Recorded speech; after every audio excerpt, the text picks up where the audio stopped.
Assalamualaikum warahmatullahi wabarakatuh. Di sini kami bertiga akan melakukan sharing bisnis yang kami jalani pada mata kuliah Ide Kreatif dan Kewirausahaan.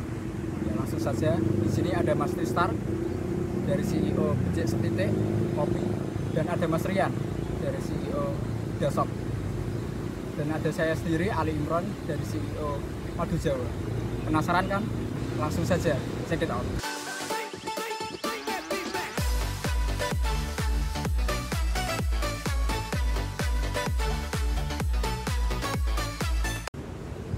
Ya, di sini saya bersama Mas Tristar dari CEO Becik Setitik Kopi. Ya, kalau mau ingin mengenal jauh, langsung saja kita tanya Mas Tristar. Mas Tristar, untuk usahanya itu dalam bentuk apa nggak? Kopinya kopi apa nggak? Kalau kopinya sendiri itu lebih ke kopi biji, Mas. Bisa diceritakan Mas lebih tentang usahanya? Mungkin dari sejarahnya gimana, terus omsetnya, terus selama pandemi ini bagaimana gitu.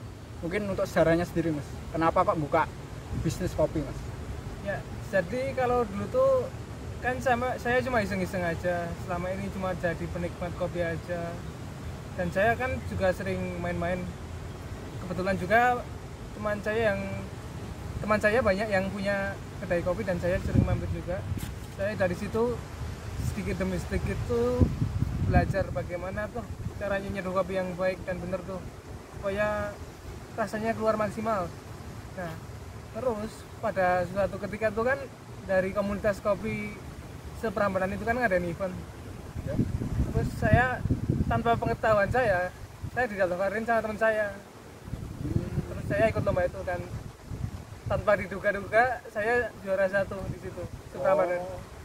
Jadi semenjak itu saya dapat ilmu kopinya.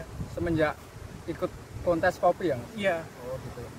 Kemudian dari berdirinya Becik Setitik Kediri itu sejak mata kuliah Ide Kreatif dan Kewirausahaan itu kan kita disuruh membuat usaha itu. Untuk strategi marketing Mas, kira-kira untuk selama pandemi ini usaha kopi itu bagaimana ya kondisinya gitu? Ya kalau selama pandemi ini kan kebanyakan kalau di kampung-kampung ya kan mulai digalakan kegiatan ronda. Nah di situ tuh ada para bapak-bapak kampung khususnya itu mereka mulai suka ngopi lagi. Targetnya bapak-bapak di ronda ya? Iya, bapak-bapak di ronda.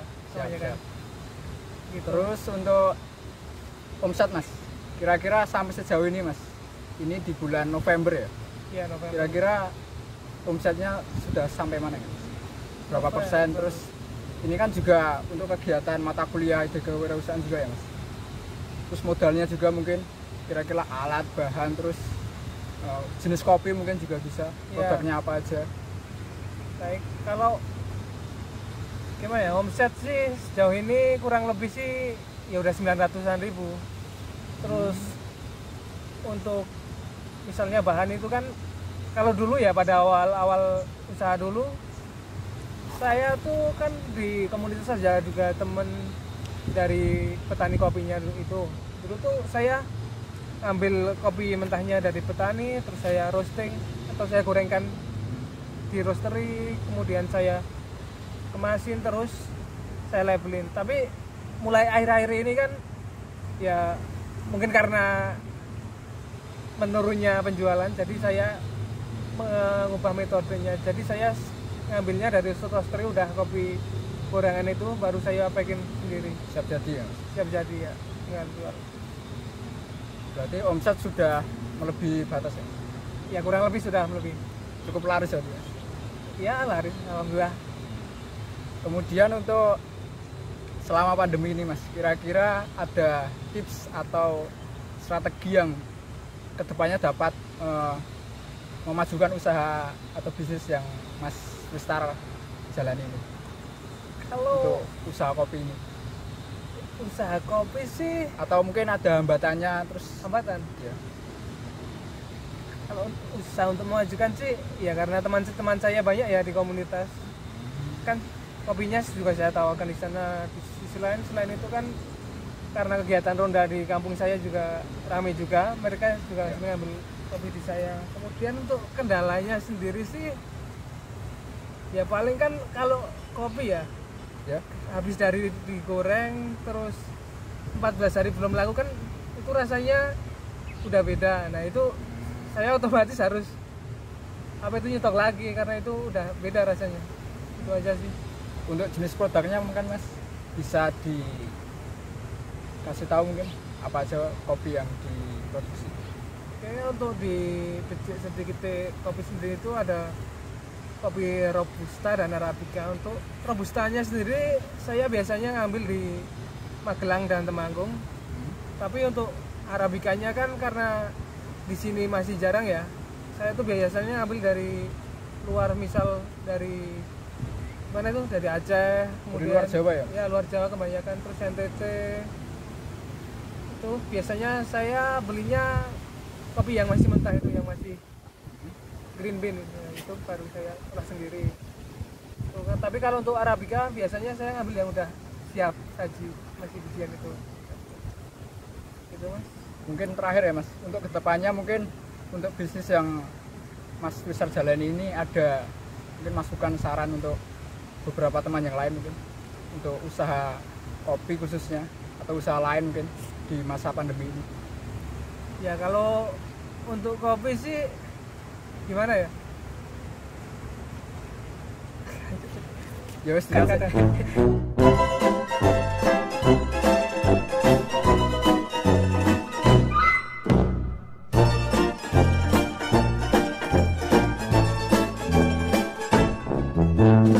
Oke, kembali lagi nih di video kita selanjutnya, yaitu bersama Mas Ali. Mas Ali, kira-kira bisnis apa nih yang sedang dikembangin nih sekarang? Ya, untuk saya sendiri menggunakan bisnis atau menjalankan bisnis dari keluarga saya sendiri.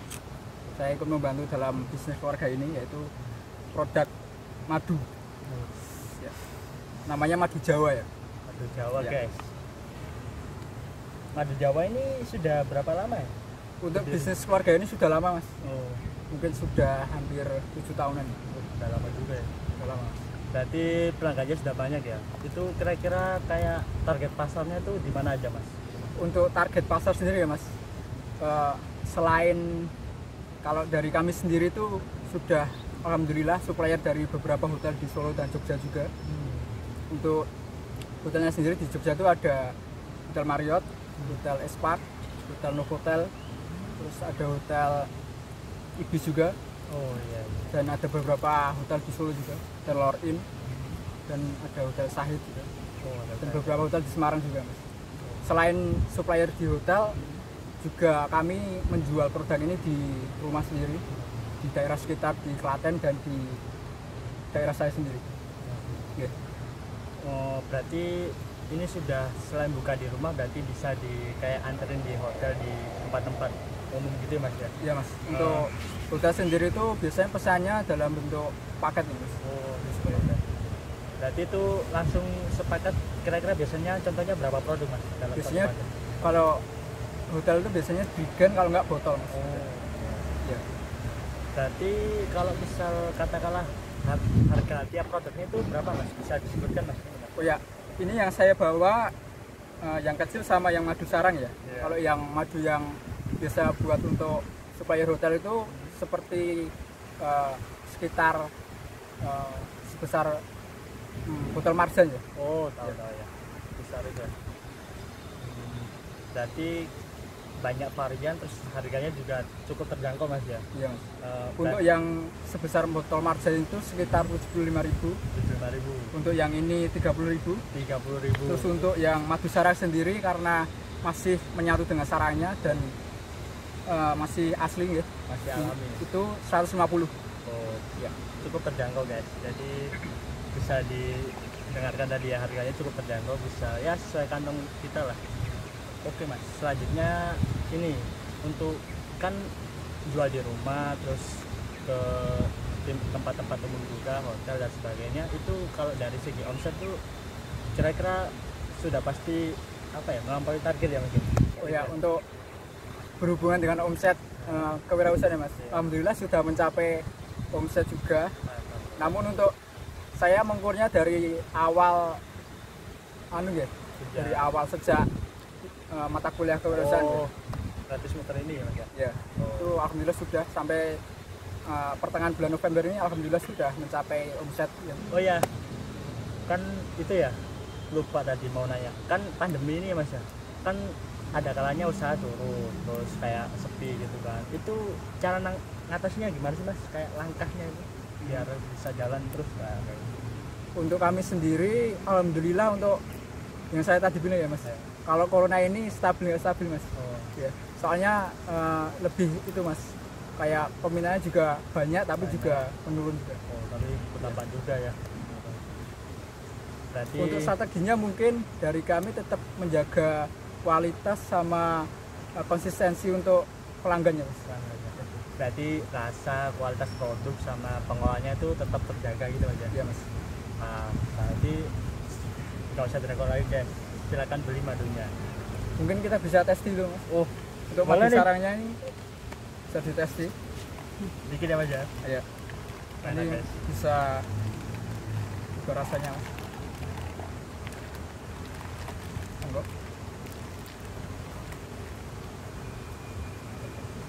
Ini kayak permen karet Mas. Oh, gel gitu ya. Iya. Kita cobain teman-teman. Ternyata rasanya manis aja. Manis lebih manis lah. Soalnya ini apa sih dari kayak langsung dari sarangnya Iya gitu masih ya. nyatu sama sarangnya. Ya. Ya kayaknya cukup sekian obrolan kita bersama Mas Ali. Tonton terus video kita selanjutnya yaitu di usaha selanjutnya. Ya oke, kembali lagi di podcast Ide Kreatif dan Kewirausahaan. Ya oke, kali ini kita lagi bareng Mas Rian nih. Mas Rian ini selaku owner dari Afida Shopee. Untuk lebih lanjutnya kita langsung nanya aja sama Mas Rian. Oke, kalau Mas Rian dulu tuh kok bisa kepikiran buka usaha ini tuh gimana sih Mas? Sebenarnya diawali dari itu sih, kira-kira 5-6 tahun yang lalu kan kebetulan bapak aku nih pensiun kan, jadi ya gimana nih cara istilahnya buka usaha baru gitu. Nah, terus kepikiran buka usaha fashion itu ya kan banyak tuh, ada baju, tas, sepatu, sama parfum mungkin. Nah itu makanya dari yang pertama inisiatif itu kakakku yang cewek, namanya kan Dida, makanya sekarang namanya Afida Shopee. Kebetulan itu kayak stok produknya itu dia tuh ngambil dari, tahu nggak yang Shopee Paris itu loh. Oh iya, Nah, Shopee Paris tahu. itu kan banyak sekali tuh katalognya, itu ngambilnya dari situ. Oke, jadi dulu tuh rencananya tuh karena bapak Anda pensiun, terus kakak Anda merintis usaha fashion ini. Ya.